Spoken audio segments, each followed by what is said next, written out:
The wine glass slipped. Then the entire room froze. For a moment, it felt as if time stopped inside the most glamorous charity gala of the year. The ballroom shimmered under a chandelier the size of a car, its crystals scattering light across the polished marble floor. Billionaires mingled with movie stars, CEOs exchanged handshakes, and the city's elite sipped champagne while a live orchestra played soft, elegant music. This was a night of power, a night of status, a night where everyone wanted to be seen. And among them stood Daniel Carter, tall, composed, and carrying himself with unshakable confidence. Daniel was one of the most influential black CEOs in the tech world. He was known for his brilliance, humility, and the billion-dollar company he had built from scratch. People respected him, not because of his money, but because of the quiet strength he carried. He walked through the room with a calm grace that made people turn their heads. Some admired him, some envied him, and some, like Victoria Hale, despised him. Victoria, the glamorous wife of real estate giant Charles Hale, was known for her designer gowns, diamond necklaces, and a sharp tongue that could cut glass. She loved attention, loved being treated like royalty, and most of all, loved reminding others of their place, especially people she felt were beneath her. When Daniel stepped toward the networking circle, Victoria's eyes narrowed instantly. She watched him with a look that mixed irritation and superiority, as if his very presence in her space was an offense. As he reached the group, she stepped forward. "You don't belong in this circle," she hissed, loud enough for half the room to hear. Her tone sliced through the friendly chatter like a knife. But Daniel didn't flinch. He simply met her gaze, calm and steady. "I was invited," he replied, "just like everyone else here." Victoria's lip curled into a cold smirk. She moved even closer, her heels clicking like warning shots on the marble floor. "Oh, please," she scoffed. "People like you get invited out of pity." The guests nearby stiffened. Some looked away. Others watched with wide eyes. No one dared intervene, not against Victoria Hale. Then it happened. Victoria lifted her crystal wine glass, red liquid swirling inside like a storm, and with a single sharp, deliberate motion, she tilted it forward. A cascade of red wine splashed across Daniel's perfectly tailored suit. Gasps exploded across the ballroom. Someone dropped a fork. A champagne flute nearly slipped from a waiter's hand. The musicians on stage stopped mid-note, the violin bow hanging in the air. Victoria leaned in, lips brushing Daniel's ear. "Consider this a reminder of your place." Her voice dripped with venom and pride.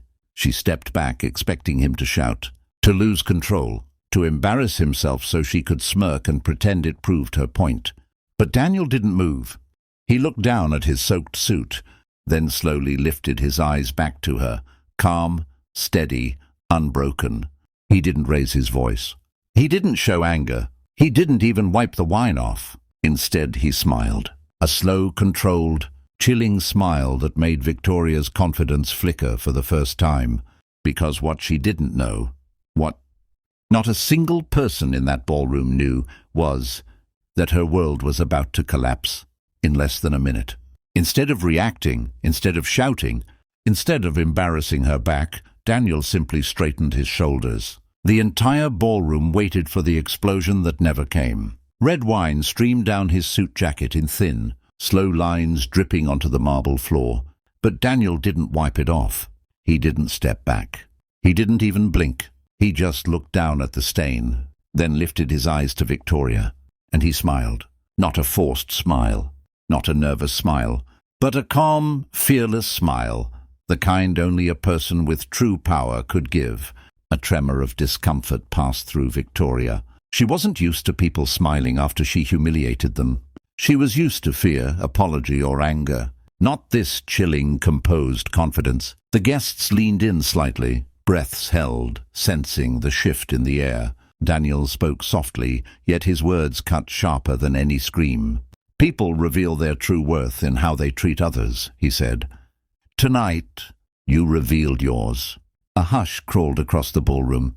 Victoria's painted smile faltered. Then Charles Hale, her husband, pushed through the crowd, his face drained of color. "Victoria, what did you do?"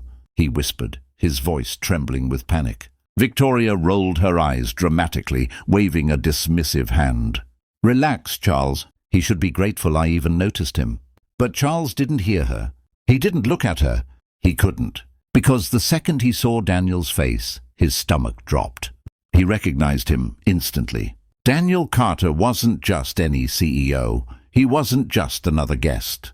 He was the key CEO, whose tech empire was in final negotiations with Hale Estates.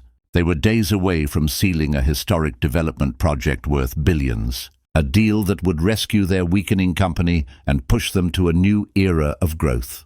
And Victoria had just publicly insulted, humiliated, and assaulted the man who held their future in his hands. The implications hit Charles like a physical blow. His mouth opened, but no words came out. Sweat formed at his temples. His breathing grew shallow. Around them, guests exchanged horrified looks. They weren't just watching a scandal, they were witnessing the collapse of a dynasty. Phones slid out of pockets. Cameras turned on. Whispers spread like fire. "Is that Daniel Carter? Oh no, this is bad. Did she pour wine on him? This is career suicide." In seconds, half the ballroom was recording, taking photos, sending messages. Victoria had no idea that millions could be watching her arrogance within minutes. Daniel turned to Charles, offering a polite nod, far more respect than Victoria ever showed. "I think our discussion is over," he said quietly. The words hit Charles harder than any shout could. "Daniel, wait, please." But Daniel was already walking away.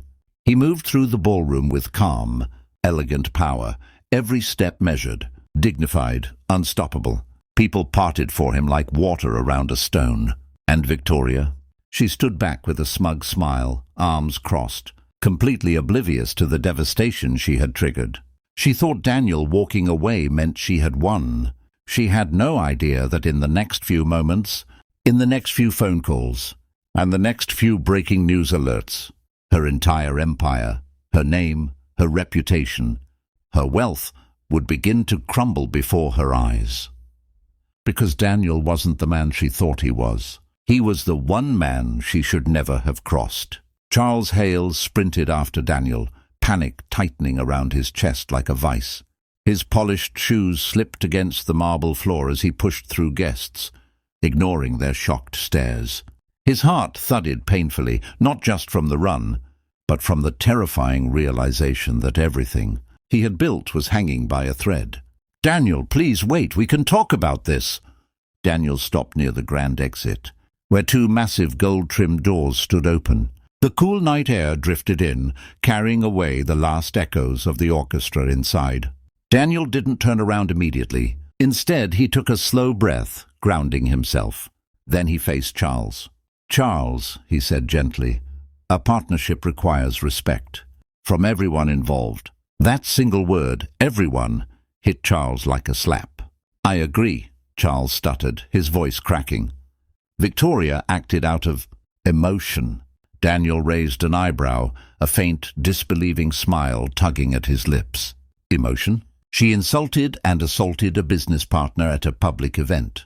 In front of hundreds of witnesses. Charles flinched. The truth stung because it was undeniable. "I'll fix it," he rushed out. "I'll apologize. She'll apologize. We'll make this right." But Daniel's expression didn't soften. "This isn't about an apology," Daniel said, voice calm but firm. "It's about values, and your company doesn't align with mine." The hallway lights flickered gently above them. A server passed by slowly, pretending not to listen, but clearly hearing every word. Inside, Charles felt something break. "Daniel, please," he whispered.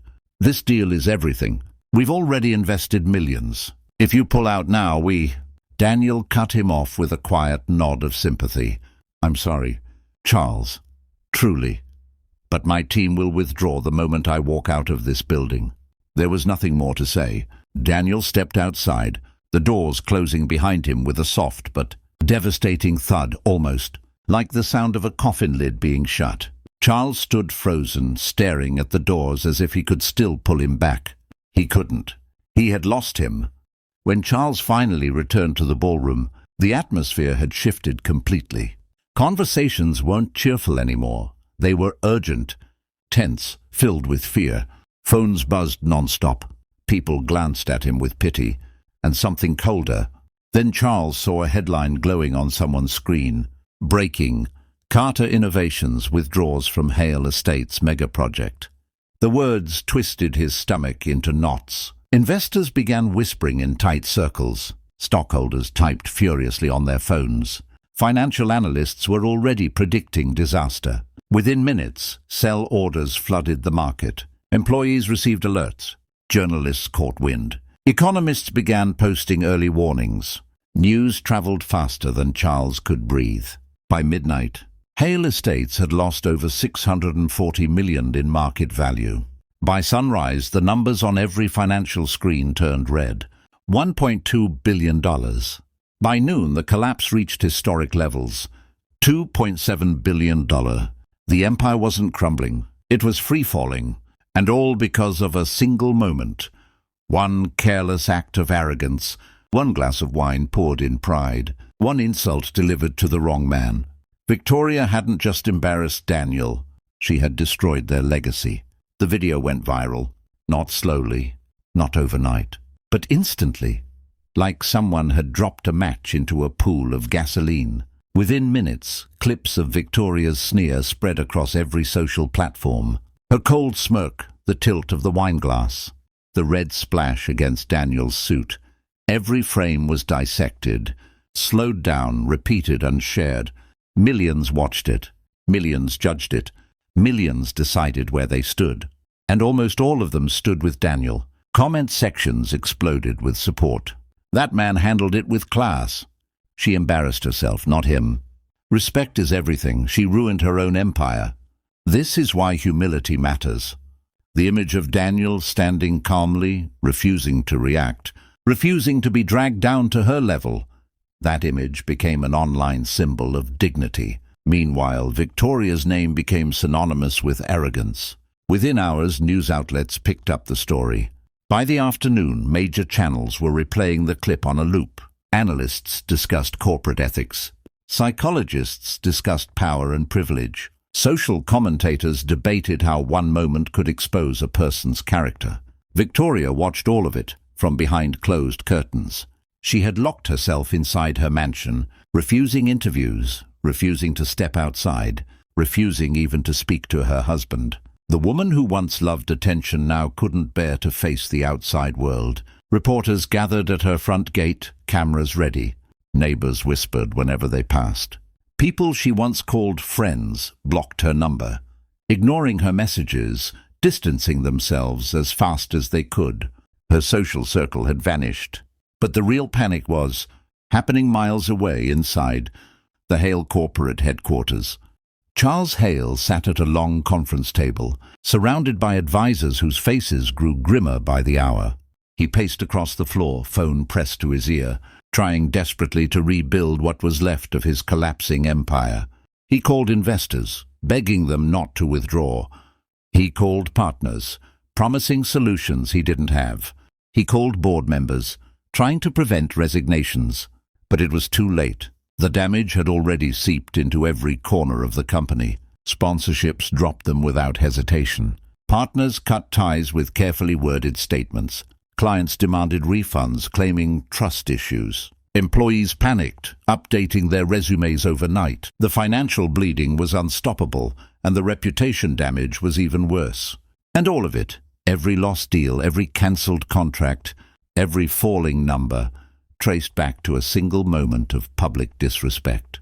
Meanwhile, Daniel stayed completely silent. No interviews, no tweets, no celebratory statements, no public comments, nothing. He simply went back to work as if nothing had happened. And strangely, that silence made people admire him even more. His dignity, his restraint, his refusal to exploit the situation, those qualities made him a legend in the eyes of the public. His company saw a surge in support. New partnerships arrived. Investors poured in money, praising his leadership and composure. His brand value doubled within weeks. He didn't need to attack Victoria. He didn't need revenge. He didn't need to ruin the Hale empire. Victoria had done all of that by herself. Her arrogance had ignited the fire, and her pride had fueled the flames. Daniel merely walked away, and the world watched the consequences unfold. Weeks passed, but the shockwaves of that night still rippled across the world. Articles were written. Documentaries were announced. Business schools analyzed the moment as a case study in leadership and humility. And then something unexpected happened. The gala organizers invited Daniel back, not to apologize for the incident, not to discuss business, but to honor him. The same ballroom where Victoria tried to humiliate him was now filled, with people eager to celebrate him. The chandeliers glowed warmly, the atmosphere buzzing with anticipation. Guests whispered as Daniel entered, cameras flashing, reporters leaning forward to catch every detail.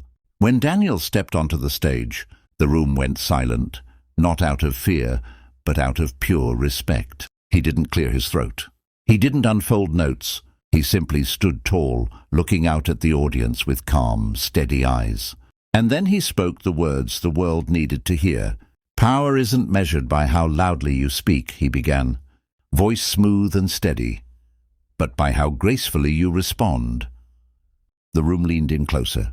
Anyone can shout, anyone can react, anyone can lash out when they're hurt or angry. But true strength, true leadership, comes from choosing dignity instead of chaos. A hush filled the ballroom, deeper than silence, almost reverence. "Dignity," Daniel continued, "is louder than anger, and respect, no matter who you're talking to, is priceless." The last word echoed through the hall like a bell. And then the entire auditorium rose to its feet. A standing ovation. Hundreds of people clapping, cheering, some wiping tears. They weren't applauding his company, his money, or his success. They were applauding his character. Because in a world where people often respond with fury, Daniel responded with grace. And that made him unforgettable. Online, the live stream chat exploded with praise. Clips of his speech spread across TikTok, Instagram, and news segments around the world. People quoted his words in captions, posters, boardrooms, and classrooms. Hundreds learned something that night. Thousands more learned the lesson through the internet. And even in her darkened mansion, Victoria learned it too. She watched the speech alone on her television, wrapped in a blanket, her once perfect appearance replaced by tear-streaked cheeks. Every sentence felt like it was meant for her. She finally understood. You can wear diamonds. You can own mansions. You can command an empire. You can stand on the highest platforms in the world. But if you treat people without respect, you lose everything that truly matters. Money can return. Status can be rebuilt. But character, once exposed, can't be hidden again. Victoria pressed a hand to her mouth as tears streamed down her face. Not because Daniel had destroyed her, but because she had destroyed herself. She whispered into the quiet room, "I did this. All of this." Meanwhile, Daniel walked out of the auditorium to another wave of applause from the hallway. Cameras followed, people shook his hand, and employees hugged him proudly. He walked away not just as a CEO, but as a symbol of strength, dignity, patience, and leadership. His silence had spoken louder than any revenge. His composure had echoed louder than any scandal. His words, soft, calm, and powerful, left a deeper mark than Victoria's wine ever could. And long after the headlines faded, long after the viral videos slowed, one truth remained. Daniel's dignity became the lesson the world would never forget.